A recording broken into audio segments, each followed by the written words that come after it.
2019 America అధ్యక్ష ఎన్నికల్లో Biden కీలకమైన హామీ ఇచ్చాడు. ఇరాన్ అణుబాంబు తయారు చేయకుండా చూస్తామన్నాడు. కానీ 4 ఏళ్లలో ఇరాన్తో ఎలాంటి చర్చలు జరపలేదు. ఒక రకంగా ఇరాన్ విషయంలో బైడెన్ ఫెయిల్ అయ్యాడు. 2021లో ఇరాన్ యురేనియంను 60% శుద్ధి చేసింది. యురేనియంను 90% శుద్ధి చేస్తే చాలు అణుబాంబును తయారు చేయవచ్చు. ఇప్పుడు ఇరాన్ అణుబాంబులను తయారు చేస్తోందన్నది అమెరికా వాదన. దౌత్యపరంగా ఇరాన్ అణు కార్యక్రమాన్ని బైడెన్ అడ్డుకోలేకపోయాడు. సో పదవి నుంచి దిగిపోయే చివరి క్షణంలో ఇరాన్పై దాడికి బైడెన్ సిద్ధమవుతున్నాడా? ఈ ప్రశ్నే ఇప్పుడు వైట్ హౌస్లో హాట్ టాపిక్గా మారింది. జాతీయ భద్రతా సలహాదారుతో ఇప్పటికే బైడెన్ సమావేశమయ్యాడు. దీంతో దాడిపై సర్వత్రా ఉత్కంఠ నెలకొంది. అసలు ఇరాన్పై బైడెన్ దాడికి సిద్ధమవుతాడా? ఇరాన్పై దాడి చేస్తే ట్రంప్పై ఎలాంటి ప్రభావం చూపనుంది? Watch this story. ఇరాన్పై దాడికి అమెరికా ప్లాన్ వేసిందా? న్యూక్లియర్ స్థావరాలే పెంటగాన్ లక్ష్యమా? దాడులకు బైడెన్ గ్రీన్ సిగ్నల్ ఇచ్చేశారా? పశ్చిమ ఆసియాలో హిజ్బుల్లా, ఇజ్రాయెల్ మధ్య కాల్పుల విరమణ ఒప్పందం జరిగింది. లెబనాన్లో ఉన్న సైన్యాన్ని ఇజ్రాయెల్ వెనక్కి తీసుకుంటోంది. హమాస్తోనూ చర్చలకు జెరూసలేం సిద్ధమవుతోంది. కానీ అదే సమయంలో గాజాపై ఇజ్రాయెల్ భీకర వైమానిక దాడులు చేసింది.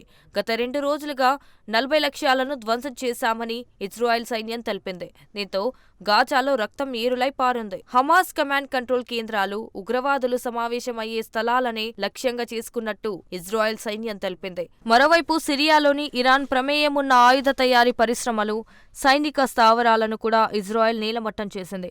ఇజ్రాయెల్పై దాదాపు దాడులు తగ్గిపోయాయి. కానీ యెమెన్కు చెందిన హూదీలు మాత్రం వెనక్కి తగ్గడం లేదు. నిత్యం ఇజ్రాయెల్పై దాడులు చేస్తున్నారు. ఇజ్రాయెల్ సైతం కౌంటర్ దాడులు చేస్తోంది. యెమెన్పై ఇప్పటివరకు 3 సార్లు వైమానిక దాడులు నిర్వహించింది. హూదీల ప్రధాన స్థావరాలను టార్గెట్ చేస్తోంది. పశ్చిమాసియాలో ఇజ్రాయెల్ దాడులతో తీవ్ర భయాందోళనలు నెలకొన్నాయి. ఇదిలా ఉంటే తాజాగా మరో వార్త ఇప్పుడు పశ్చిమ ఆసియాను టెన్షన్ పెడుతోంది. అగ్రదేశ అధ్యక్షుడు బైడెన్ తప్పుకుంటుండటంతో ఇరాన్ ఆందోళనకు గురవుతోంది. బైడెన్ తప్పుకుంటే ఇరాన్కు ఎందుకు టెన్షన్? అమెరికా అధ్యక్షుడి బాధ్యతల నుంచి బైడెన్ మరో 2 వారాల్లో తప్పుకోనున్నాడు. ఇలాంటి సమయంలో అధ్యక్షుడు వార్తలకు దూరంగా ఉంటాడు. భారీ నిర్ణయాలు తీసుకోడు. కానీ జో బైడెన్ మాత్రం భారీ నిర్ణయం తీసుకోబోతున్నారంటూ వైట్ హౌస్లో చర్చ జరుగుతోంది. తాజా నివేదికల ప్రకారం ఇరాన్పై దాడికి బైడెన్ చర్చలు జరుపుతున్నాడు.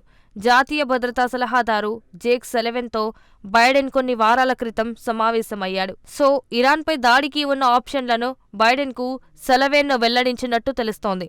దీనికి బైడెన్ ఎలా స్పందించాడు? ఎలాంటి మిలిటరీ చర్యలను అనుమతించేది లేదని బైడెన్ నిర్ణయించాడు. అప్పటి నుంచి బైడెన్ ఈ నిర్ణయానికి కట్టుబడి ఉన్నాడు. కానీ బైడెన్ టీం మాత్రం ఒప్పుకోవడం లేదు. బైడెన్ టీంలోని అందులో కొందరు అధికారులు మాత్రం ఇరాన్ను ఏదో ఒకటి చేయాలని గట్టిగా వాదిస్తున్నారు. ఇందులో జేక్ సలివన్ కూడా ఉన్నాడు. ఇరాన్పై దాడి చేయడానికి ఇదే సరైన టీంగా వీరు భావిస్తున్నారు. ఎందుకంటే ఇరాన్ గగనతల రక్షణ వ్యవస్థ బలహీనంగా ఉంది. ఇరాన్ మద్దతు ఇచ్చే ఉగ్రశక్తులు దాదాపు ధ్వంసమయ్యాయి. ఈ నేపథ్యంలో ఒకవేళ అమెరికా దాడి చేసినా ఇప్పుడున్న ఇరాన్ పాలకులు తిరిగి ఎదురు దాడులు చేసే అవకాశం లేదని బైడెన్ టీం వాదిస్తోంది. ఇదే బెస్ట్ టైం అంటున్నారు. అయితే ఇరాన్పై దాడికి బైడెన్ ఎందుకు వెనక్కి తగ్గుతున్నాడు? బైడెన్ దాడికి సిద్ధపడకపోవడానికి కారణం 2 వారాల్లో పదవి నుంచి దిగిపోతున్నాడు. ఒకవేళ ఇరాన్పై బైడెన్ దాడి చేయిస్తే డొనాల్డ్ ట్రంప్ నెత్తిన మరో కుంపటి రగిలించినట్టు అవుతోంది. మరో కారణం ఏమిటంటే ఇరాన్పై దాడికి చేయడానికి ఉన్న సంభావ్యతలను చూసి బైడెన్ కన్విన్స్ అవ్వలేదు. వాస్తవానికి 2019 ఎన్నికల ప్రచారంలో బైడెన్ ఓ హామీ ఇచ్చాడు. ఇరాన్ న్యూక్లియర్ బాంబు తయారీకి తాను అనుమతించనున్నాడు. సో ఈ హామీని నెరవేర్చడానికి 2 అవకాశాలు ఉన్నాయి. ఒక అవకాశం అణు ఒప్పందాన్ని పునరుద్ధరించడం, అంటే ఇరాన్ అణుబాంబు తయారు చేయకుండా ఒప్పందం చేసుకోవడం. ఇప్పుడు దీనికి ఛాన్స్ లేదు. రెండో అవకాశం ఇరాన్ న్యూక్లియర్ స్థావరాలను నేలమట్టం చేయడం. వాస్తవానికి బైడెన్ హామీ మొదటి అంశానికి చెందినదే, ఇరాన్తో అణు ఒప్పందాన్ని పునరుద్ధరించడమే. కానీ ఈ విషయంలో బైడెన్ విఫలమయ్యాడు. ఒకవేళ ఇరాన్ అణు స్థావరాలను ధ్వంసం చేయాలంటే అందుకు అవసరమైన సాక్ష్యాలు కావాలి. ఎలాంటి సాక్ష్యాలంటే ఇరాన్ ప్రస్తుతం అణుబాంబు తయారు చేస్తున్నట్టు నిరూపించేవి. బహిరంగంగా అయితే అణుబాంబు తయారీ ప్లాన్లను తెహ్రాన్ తోసిపుచ్చింది. తమకు అణు లక్ష్యాలు ఏమాత్రం లేవని చెప్తోంది.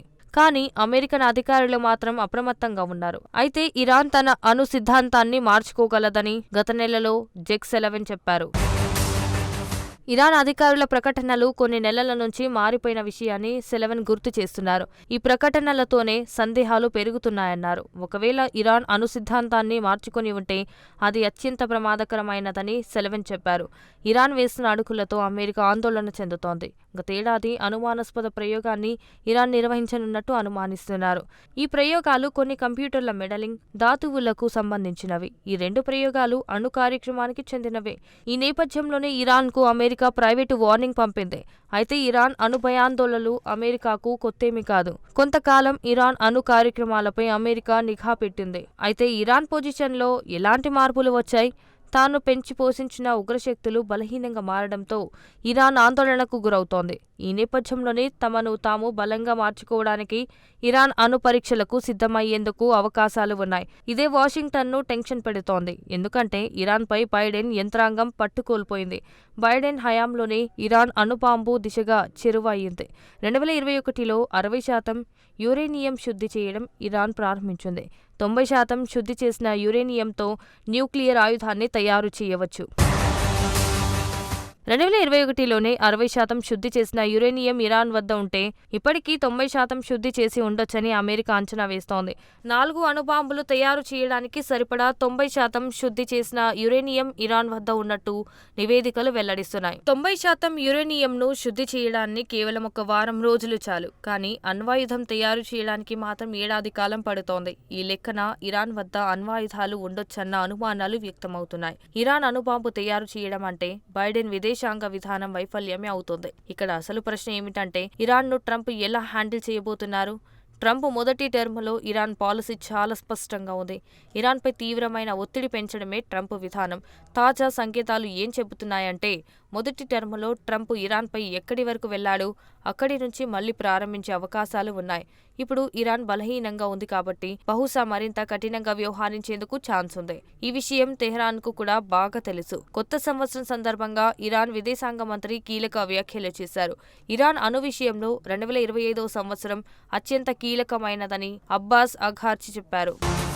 సింపుల్గా చెప్పాలంటే ట్రంప్కు ఇరాన్ విదేశాంగ మంత్రి అబ్బాస్ వార్నింగ్ ఇచ్చాడు. తమపై ఒత్తిడి పెంచితే తాము బాంబు తయారు చేస్తామని ఇరాన్ తేల్చి చెప్తోంది. కానీ ఇరాన్ వార్నింగ్ను ట్రంప్ పట్టించుకోవడం లేదు. బైడెన్ తరహాలో రిస్క్ చేసేందుకు ట్రంప్ అంగీకరించడు. ట్రంప్ మొదటి టర్మ్లో ఇరాన్ జనరల్ ఖాసిం సులేమానీపై దాడి చేయించి హతమార్చాడు. ఇరాన్లో అత్యంత కీలకమైన మిలిటరీ నాయకుడు ఖాసిం సులేమానీ ట్రంప్ బాధ్యతలు చేపట్టిన తర్వాత ఇరాన్ అమెరికా మధ్య తీవ్ర ఉద్రిక్తతలు నెలకొనే అవకాశం ఉంది. బహుశా ఇరానియన్ మంత్రి చేసిన వ్యాఖ్యలను తెహ్రాన్ నిజం చేసే అవకాశం ఉంది. సో 2025 నిజంగానే ఇరాన్కు అత్యంత కీలకమైన సంవత్సరం. అయితే అమెరికా, ఇరాన్ మధ్య ఏం జరుగుతుందన్నది మాత్రం కాలమే నిర్ణయించాలి.